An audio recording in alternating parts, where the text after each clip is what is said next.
നമ്മൾ ഹെലികോം ഷോട്ടിൽ കണ്ട ഒരു സ്ഥലല്ലേ, ആ ജനങ്ങള് ലക്ഷക്കണക്കിന് ആളുകൾ തിങ്ങി നിന്നിരുന്ന സ്ഥലം.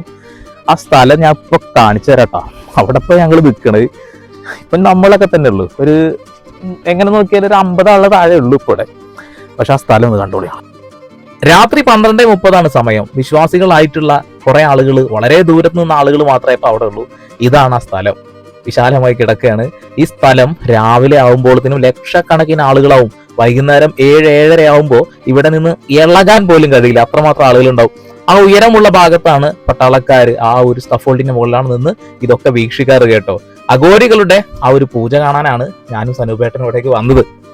നാവാമുകുന്ദ ക്ഷേത്രത്തിന്റെ ഇങ്ങേക്കരയിൽ തവനൂരാണ് നമ്മളുള്ളത്.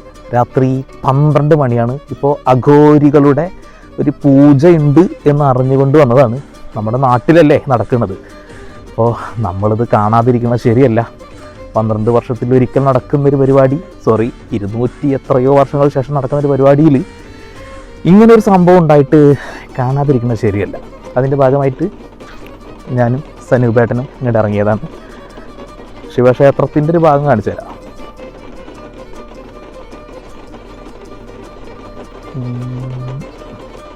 നല്ല മഞ്ഞുണ്ട്, അത്ര ക്ലിയർ ഒന്നും ഉണ്ടാവില്ല. മാമാങ്ക ഭൂമിയിലേക്ക് തവനൂര് വഴി വരുന്നതാണ് ഏറ്റവും ഉത്തമം. അത് തിരക്ക് കുറഞ്ഞ വഴിയാണ്. വാഹനങ്ങൾ ഇടാനുള്ള സംവിധാനങ്ങൾ പാപ്പിനിക്കാവ് അമ്പല മൈതാനിയിലുണ്ട്. പിന്നെ അവിടെയുള്ള ആളുകളൊക്കെ പേ പാർക്കിങ്ങും അല്ലാതെയൊക്കെ ആയിട്ട് കൊടുക്കുന്നുണ്ട്. മെട്രോമാൻ മുടക്കിയ പാലം, അവരൊറ്റ കാരണം കൊണ്ട് നമ്മളിപ്പോൾ നടക്കേണ്ടി വരികയാണ് തിരുനാവായയിലേക്ക് തവനൂരിൽ നിന്നും. അവസ്ഥ ആലോചിച്ച് നോക്കിയേ. ആ ഒരു പാലം വന്നിരുന്നെങ്കിൽ വിശ്വാസികൾക്ക് എത്ര ഗുണമായിരുന്നു. KT ജലീൽ അത് പറഞ്ഞപ്പോൾ കാർക്കിച്ച് തുപ്പിയ എല്ലാവർക്കുള്ള ഒരു മറുപടിയാണിത്. ഒറ്റക്ക് നടക്കുമ്പോഴും ഇരട്ടക്ക് നടക്കുമ്പോഴും കിതയ്ക്കുന്നുണ്ട്. കൂട്ടത്തോടു കൂടി നടക്കുമ്പോൾ കിതപ്പില്ല, പക്ഷെ നല്ല പൊടി തിന്നേണ്ട അവസ്ഥ ഉണ്ട് എന്നുള്ളതാണ്. ഇത്ര പെട്ടെന്ന് എത്തേണ്ട സ്ഥലത്തേക്കാണ് അറിയാം നമ്മൾ. എന്താ ചെയ്യുക, അവസ്ഥ കലികാലം എന്താ പറയുക, ചെറുതായിട്ടൊന്ന് പാളിണ്ട്. ഇന്ന് അഘോരികളുമില്ല, സന്യാസിമാരും ഇല്ല, ഞങ്ങൾ 2 പേര് മാത്രമേ ഉള്ളൂ. നല്ല രസമാണ്. എന്തായാലും വിജനമായിട്ട് കിടക്കുന്നത് ഭയങ്കര രസമുണ്ട് കേട്ടോ. ഒരു ഉത്സവ പ്രതീതി തന്നെ ഉണ്ട്. കച്ചവടക്കാരൊക്കെ എത്തി. ഒരുപാട് വിശ്വാസികളായ ആളുകൾ പല ഇടങ്ങളിലും കിടന്നുറങ്ങുന്നുണ്ട്. അവരൊന്നും ശല്യം ചെയ്യണില്ല. നമുക്ക് പകലെന്തായാലും പാലത്തിൻ്റെ മുകളിൽ കൂടെ പോകാൻ പറ്റൂല. രാത്രി പാലത്തിന് കൂടെ പോകാൻ പറ്റുമോ നോക്കുകയാണ്. പോയേക്കാം. ഞങ്ങളവിടെ എത്തിയ സമയത്ത് കാസർഗോഡ് നിന്ന് പോലും ആളുകൾ ഈ ഒരു പാലത്തിന്റെ മുകളിൽ കയറാനായിട്ട് വന്നിട്ടുണ്ട്. രാത്രിയെങ്കിലും കയറാൻ കഴിയുമല്ലോ എന്ന് കരുതിക്കൊണ്ട് അത്രത്തോളം വിശ്വാസികളായിട്ടുള്ള ആളുകൾ കേരളത്തിന്റെ നാനാ ഭാഗത്തു നിന്നും വന്നിട്ടുണ്ട് എന്നുള്ളതാണ് അത്ഭുതം എന്നല്ലാതെ മറ്റെന്ത് പറയാനാ. എനിക്കെന്തായാലും പകല് കയറാൻ കഴിയില്ല, ഉറപ്പാ. അത്രമാത്രം തിരക്കുണ്ട്. അതുകൊണ്ട് തന്നെ രാത്രി അങ്ങ് തെരഞ്ഞെടുത്തു. അഘോരികളുടെ ആ ഒരു പൂജയും മറ്റുള്ള കർമ്മങ്ങളും ഒക്കെ ഒന്ന് കാണാൻ ആഗ്രഹം ഉണ്ടായിരുന്നു. ജീവിതത്തിൽ ഇതൊക്കെ സാധ്യമാകുമോ എന്നൊക്കെ വളരെ സംശയമുള്ള കാര്യങ്ങളാണ്. എന്തായാലും മലിനമല്ല ഈ ഒരു പുഴത്തീരം എന്നുള്ളത് വലിയൊരു അത്ഭുതമാണ്. അത് നല്ലൊരു കാര്യമായിട്ട് ഞാൻ കാണുന്നത്. എല്ലാവരും ഉണ്ട് കേട്ടോ. അപ്പൊ ഞാൻ രാത്രി വന്ന സമയത്ത് അവിടെ ജാതി മതമൊന്നും പറയേണ്ട ആവശ്യമില്ല, പല ആളുകളും ഉണ്ടായിരുന്നു, മനുഷ്യന്മാർ തന്നെ, അത്ര തന്നെ. ഇനി ആ പാലത്തിന്റെ മുകളിലുള്ള കുറച്ച് കാഴ്ചകൾ ഒന്ന് കേൾക്കൂ. കഴുങ്ങാണ്, ഇരുമ്പിന്റെ ഇത് വെച്ചിട്ടുണ്ട്.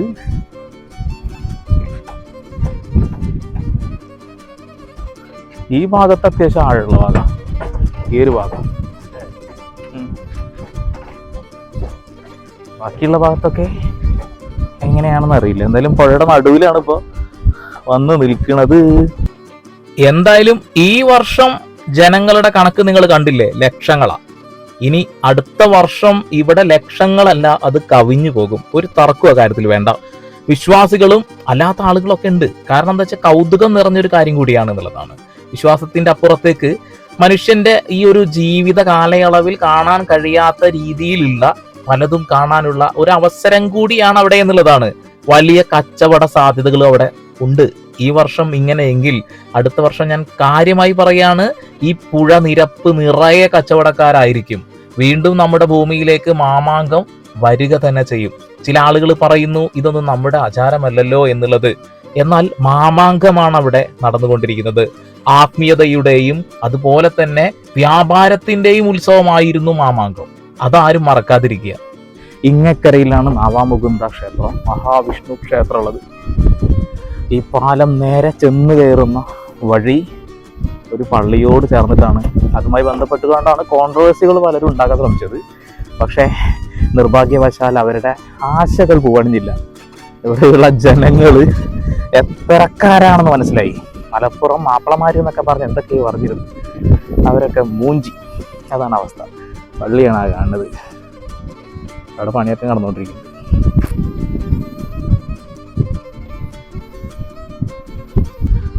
നമ്മൾ ഇക്കരെ പോയി, ഇനി നമുക്ക് അക്കരക്ക് തന്നെ പോവാം.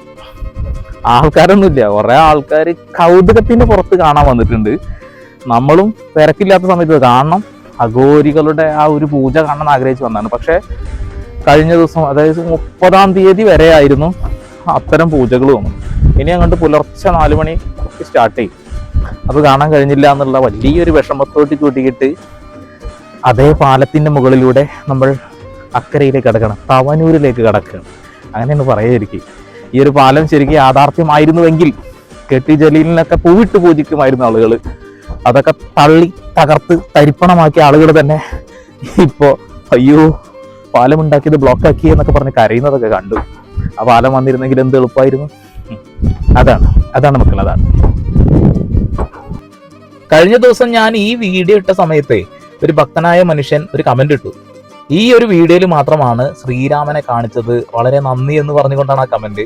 ഒരുപക്ഷെ എന്റെ വീഡിയോയിൽ മാത്രമാണോ ശ്രീരാമനെ കാണിച്ചതെന്ന് എനിക്കറിയില്ല.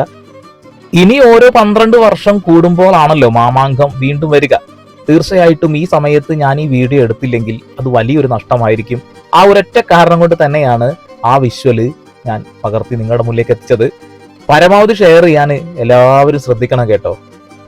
ഓക്കെ, അപ്പൊ നമ്മൾ പാലം ഇറങ്ങിയിരിക്കുകയാണ് മക്കളെ. വലിയൊരു ആഗ്രഹം അതുകൊണ്ട് നിറവേറ്റി. ഇത് കാണുന്ന ആളുകൾക്ക് ചിലപ്പോൾ ആഗ്രഹങ്ങളൊക്കെ ഉണ്ടാവും. അപ്പൊ 3-ാം തീയതി വരെയുള്ള പരിപാടി. നമ്മൾ ഹെലികോം ഷോട്ടിൽ കണ്ട ഒരു സ്ഥലല്ലേ, ആ ജനങ്ങള് ലക്ഷക്കണക്കിന് ആളുകൾ തിങ്ങി നിന്നിരുന്ന സ്ഥലം. ആ സ്ഥലം ഞാൻ ഇപ്പൊ കാണിച്ചു തരാട്ടോ. അവിടെ ഇപ്പൊ ഞങ്ങൾ നിൽക്കണത്. ഇപ്പൊ നമ്മളൊക്കെ തന്നെ ഉള്ളു. ഒരു എങ്ങനെ നോക്കിയാലും ഒരു 50 ആളുടെ താഴെ ഉള്ളു ഇപ്പൊ ഇവിടെ. പക്ഷെ ആ സ്ഥലം ഒന്ന് കണ്ടോളിയാണ്. വൈകുന്നേരം 3-3:30 ആകുമ്പോൾ ഇവിടെ ജനസാഗരം തന്നെയാണ്. എണ്ണി തിട്ടപ്പെടുത്താൻ കഴിയില്ല. ഞാൻ ഗ്രൗണ്ടിൽ നിന്ന് എടുത്ത വീഡിയോ കൂടി നിങ്ങൾ കണ്ടിട്ടുണ്ടാവും. ഇതാണ് അവിടെ വരുന്ന ഭക്തജനങ്ങൾക്ക് ഉപയോഗിക്കാനുള്ള ടോയ്ലറ്റ്. റൈറ്റ് സൈഡിൽ അവിടെയുള്ള ജീവനക്കാര് പെറുക്കി കൂട്ടി വെച്ചിരിക്കുന്ന പ്ലാസ്റ്റിക് ബോട്ടിലാണ്. വൃത്തിയുടെ കാര്യത്തിൽ വലിയ പ്രശ്നങ്ങളൊന്നും കണ്ടിട്ടില്ല. അത് വലിയൊരു കാര്യം തന്നെയാണ് എന്നുള്ളതാണ്. ഇതാണ് ആ മാമാങ്ക ഭൂമി. ഇവിടെ വർഗീയതയ്ക്ക് ഒരു വില പോലുമില്ല. ഇവിടെ എല്ലാ മനുഷ്യന്മാരും മനുഷ്യരായി തുടരുന്ന ഒരു സ്ഥലമാണ്. മലപ്പുറം ജില്ലയാണ്. എല്ലാ ജില്ലയിലുമുണ്ട് നന്മ നിറഞ്ഞ മനുഷ്യന്മാര്. എന്നാൽ ചില ആളുകൾ ചില രാഷ്ട്രീയ നേട്ടത്തിന് വേണ്ടി നമ്മളെ തമ്മിൽ തല്ലിപ്പിക്കുന്നത് നമ്മൾ പലപ്പോഴായി കാണുന്നുണ്ട്. ഈ തിരുനാവായ മണ്ണില്, ചരിത്രമുറങ്ങുന്ന ഈ തിരുനാവായ മണ്ണില് മാമാങ്കം ഇനിയും നടക്കണം. ഇത് സർക്കാർ ഏറ്റെടുത്ത് നടത്തണം. ചരിത്രങ്ങള് വെറും പുസ്തകത്താളിൽ അങ്ങനെ വെച്ചോണ്ടിരിക്കാനുള്ളതല്ല. ചിലതൊക്കെ പ്രാവർത്തികമാവേണ്ടേ. മാമാങ്കം നമ്മൾ സ്കൂളിൽ പഠിച്ചത് മാത്രമല്ല, അതൊരു ചരിത്രമാണ്. അറബികളും മറ്റുള്ള രാജ്യത്തു നിന്നുള്ള പല ആളുകളും വന്ന് കച്ചവടം നടത്തിപ്പോയ ഒരു നാടുകൂടിയാണ് എന്നുള്ളതാണ്. വിശ്വാസവും വാണിജ്യവും നടക്കുക തന്നെ വേണം. എല്ലാ വർഷവും ഇത് നടക്കണേ എന്ന് അവിടെയുള്ള ആളുകളും ആഗ്രഹിക്കുന്നു. അതാണ് മലപ്പുറം. അതാണ് നമ്മൾ മലയാളികൾ.